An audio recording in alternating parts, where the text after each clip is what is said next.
Alright, here we go. This is a ranked 2v2 on Crater between the Carbon team on the left side. It is nullkuhl in the Gothic Osprey and BelleFeeGore in the Classic Angel. And their opponents, the red team on the right side, Nasir in the Sharknado and Sploosh in the Sakura Angel. So, similar set of players as last game, nullkuhl and BelleFeeGore. But they were on opposite sides last game, so it will be interesting to see them play together. Both teams going to most likely go very standard, or not. I don't know what the Carbon team is, or sorry, what the red team is doing right now. Nasir going for middle, and does look like Sploosh is a little AFK right now. Okay, there you go. Now starts to move. Well, that was strange. Now gonna go for bottom actually. So that's is interesting. Usually both players focus mid just like that, what the Carbon team did, and will go for single outpost or split after that. But Sploosh has decided to kill the T99 here first, while these killed this out, the T45 here, the socketed T45, the Dillos. Sploosh now going to go for the middle.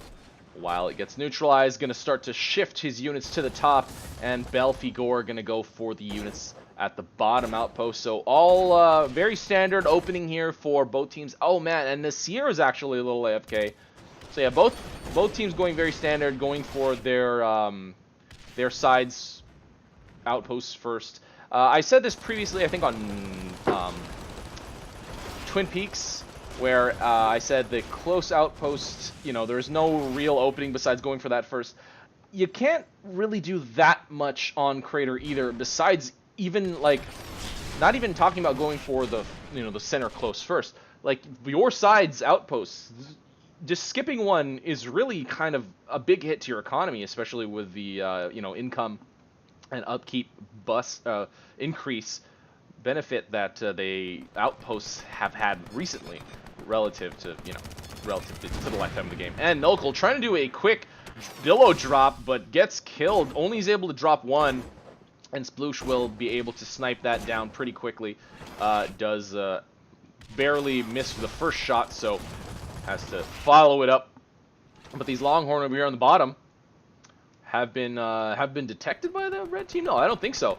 I don't think they have been detected at all. The red team with their mask here at the bottom, on the bottom on their side, and nullkuhl actually with flackers and pulling back one of the Longhorn. Okay, no. Okay, I think accidentally picked that Longhorn up.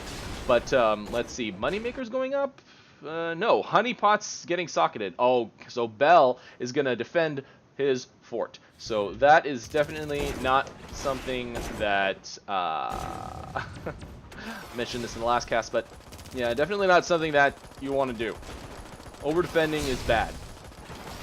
Dropping a couple defensive units for reaction purposes is okay. And oh, actually nullkuhl is moving up, so gonna try to heal up this unit clump as much as he possibly can. I don't know if he's gonna decide to go down the bottleneck or try to stay on the high ground. There is a lot of Dillos over here, so we might want to just go straight to fort. Honestly, it's very, very difficult to do anything against this quantity of units, of enemy units. And so both Nasir and Sploosh are reacting to this.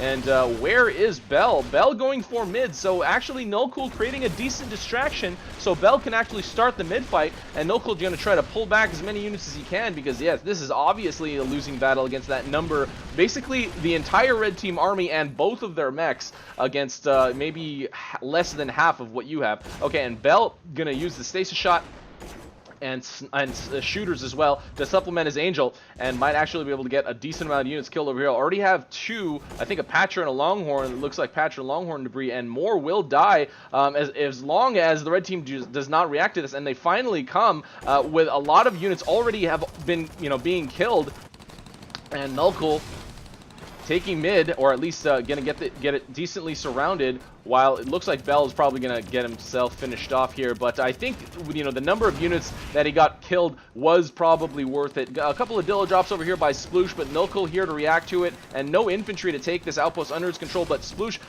not Q healing, but does land in time, and nullkuhl not able to get the finish. Wow, Sploosh able to boost all the way back here to that right side. So the Carbon team definitely needs to take this outpost back under the control before the red team brings some infantry over, which Nasir is not doing, so they will probably be okay. nullkuhl with a few Longhorn, and does look like Sploosh gonna go for bottom, or at least scouting it, and yes, pushing out units at bottom. There's not much there to defend for the Carbon team, and the Carbon team is very, very distracted by Nasir here at the top, so it does look like Sploosh will be able to get a decent unit surround and probably flood the entire area over there, and a couple of jumpers here for Sploosh to take the outpost once once the units get there. So that's great, great AirMech tactics. And basically AirMech 101, if you're going to do the push, make sure to keep some infantry in there. If your push succeeds, you can actually, take the outpost under your control. The outpost is invaluable. You can not only withdraw units, but it's a recharging point. Not as much when you first take it over. And what happened to the last? Okay, there you go. That last jumper does finally go in. So the red team has a very, very strong surround here at the bottom outpost, and they probably even have an option to push to fort at this point. But it does look like nullkuhl is aware of that danger and starts to put down some heavy mines. And Nasir does realize that is happening. Actually, scouts with his cloaked Neo. So Bell, as the Angel, will be able to kill Dillos pretty easily here. Just needs to get at the right location and, point in the right direction, I guess, first of all. And yeah, Dillos will die to an Angel as they level up in 2 shots rather than 3. So I think he's at 3-shot point, right now. Oh my god, and he has tons of gangsters. Oh no, mostly jokers and a couple gangsters. But nullkuhl has an okay defense here at mid and will go with straight up a fort drop right now. This will definitely draw at least one of the red team players back, if not both. And Nasir has a decent number of units. They will start to push top, but with a 3 unanswered Longhorn will start to do a lot of damage. And Nasir, okay, there you go, stasis and air to ground knife. The backstab, not really exactly sure what it's called, honestly. But yeah, the air charge to ground execution. So about 15% of red team's health is gone at this point. But wow, Bell was able to get a lot killed with those jokers. The majority of the red team's army down here is dead. But now the Dillos have hit the top outpost, and they are going to overwhelm the carbon units in that area. The red team just needs to bring some infantry to take it under their control, and they have been able to hold this bottom left outpost. But nullkuhl, again, with more Longhorn drops, actually taking the middle outpost, the center right side outpost under his control, will lose it pretty quick with these Dillos. Oh no, actually, might be able to hold it for now, but Sploosh needs to kill these Longhorn, needs to probably drop some stuff in blocking position. No, they're just going to drop, okay, a couple stuff in killing position. And right now, Bell trying to kill what he can with those, with that Angel and the generator. nullkuhl has a decent defense here at the center close with a couple of Longhorn, just needs to keep them alive, and will probably be able to do so as the Osprey, but no, not babysitting that top one in time. Against an Angel, you need to be on your game. You need to be right all over everything it's sniping. You need to pick them up and heal them as much as you possibly can. And Nasir, finally realizing that Bell has been able to snipe almost every single Dillo here at the bottom left, reacting here, but Bell able to get away and gonna save the generator as well, so good on him. So nullkuhl with more Longhorn drops here. Actually, okay, so the red team has put up a lunchbox, but this is some aggressive drops by nullkuhl. Did not leave anything to defend that center close outpost on the right side of the map. So nullkuhl will reposition here and avoid the blocking by the Carbon team. Needs to, okay, I was gonna say needs to hold that right, that center right outpost, but not gonna be able to do so. Just gonna keep dropping with Longhorn. It's very, very overly aggressive. He's taken them down to about half, slightly less, but with the lunchbox shield, they will reach about half, I would say. So this is going to be an uphill battle for the red team if they do not take their, these outposts back under their control because of all the damage that the Carbon team has done. Okay, they have been able to take top left back, so they are ahead in upkeep, or sorry, they are ahead in outposts. It's let's see, 4-3. And Sploosh going to try to neutralize this here at the bottom. Could have dropped it a little bit further out of range of those jumpers, but he, the Gemini did stay alive. And nullkuhl again with a Longhorn drop. Going to go for the back. Wants to probably kill that lunchbox, but no, just, okay, yeah, going to go kill for the lunchbox first. And, you cannot save them as a, and when you socket stuff on the corner, I've heard you can pick them up. I've not been able to accomplish that feat myself. But yeah, you can basically not pick them up. It's very difficult if it's possible. So that kind of thing. You know, the lunchbox won't get killed by grounded dropped units, but they will be killed very quickly by mechs in the air. And Bell gonna drop a couple of brutes here and gonna very fast neutralize on the center outpost here. Sploosh gonna drop a Gemini, but the brutes have so much health that the Carbon team is gonna easily be able to hold there. And nullkuhl with a Goliath gonna do a lot of damage. Gonna just stay here and babysit. That might actually be the right call, honestly. And just fire in himself. About 40% of fort health is left for the red team. Nasir going to try to drop and kill this Goliath quickly, but nullkuhl here with a Gorgon for some strange reason. That's a crazy choice, but going to reposition the Goliath, which is probably the best decision that he could have made right there at that point in time. The Gorgon was a little weird. It'll die very quickly. That's kind of a waste of credits. Oh my god. Bell is going to come with a Devastator drop and going to do tons of damage. That can only be body blocked by either a mech or another Devastator. So this Devastator is just going to start firing in on this fort. Oh no, but it's not set on attack. Oh yeah, it is.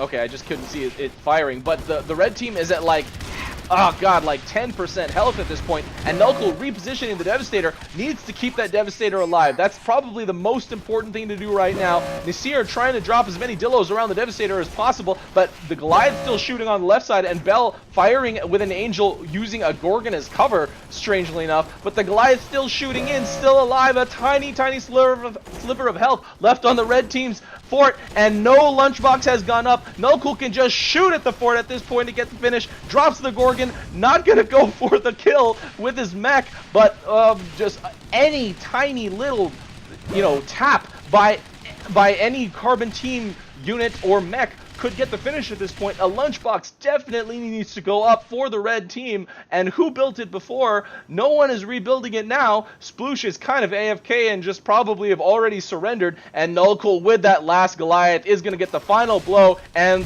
there you go.